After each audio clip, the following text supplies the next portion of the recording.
অন্নপূর্ণা যোজনার ভেরিফিকেশন আবারও চালু হয়ে গেল। মুখ্য সচিবের সাথে মুখ্যমন্ত্রীর বৈঠকের যে মিটিং করা হয়েছিল আগামী 4ঠা জুলাই, সেটার অ্যাপ্লিকেশন ফর্ম আমি পেয়ে গেছি। পুরোটা তোমাদের কাছে দেখাবো, শেয়ার করবো কী কী কারণে তোমরা পাওনি এবং কারা কীভাবে পাবে, কীভাবে তোমরা ভেরিফিকেশন করাবে বা কীভাবে করতে পারে আগে ভবিষ্যতের জন্য।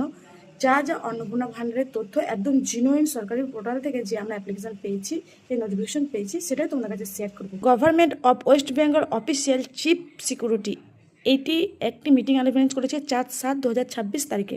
এখানে কিছু মেন বিষয় আমি বাংলায় দিয়েছি, এখন উপরে দেখো ইংরেজিতে লেখা আছে। A receive meeting of Annapurna Yojana. 1 number বিষয় হচ্ছে 1,62,কোটি আবেদন জমা পড়েছে। এর মধ্যে 1,22 কোটি আবেদন অনুমোদিত হয়েছে এবং 27,83 লাখ আবেদন প্রাথমিকভাবে বাতিল করা হয়েছে। বাতিলের কারণে এর মধ্যে পরিবারের সদস্যরা আয়কর প্রদান, 3টির বেশিরভাগ কক্ষ পাকা বাড়ি যাকে বলা হচ্ছে, জিএসটি আইন রয়েছে। 2 নম্বর হলো প্রাথমিকভাবে বাতিল হওয়া সমস্ত আবেদন বাধ্যতামূলকভাবে পাঠ্য পর্যায়ে তদন্ত করে প্রতিটি মামলার সুপারিশ পোর্টালে আপলোড করবে। এই কাজ 10 জুলাইয়ের মধ্যে সম্পন্ন করতেই হবে।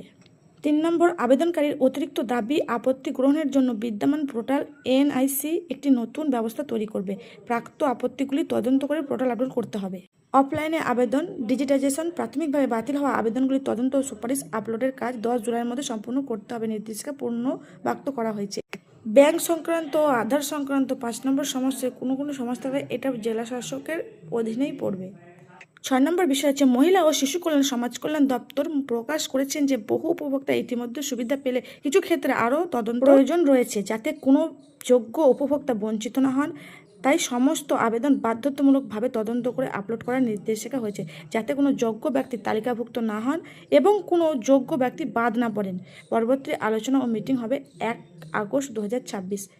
ভিডিওটা পেয়ে উপকারে লাগলে অবশ্যই সবার মধ্যে ছড়িয়ে দিতে একদম ভুলবেন না।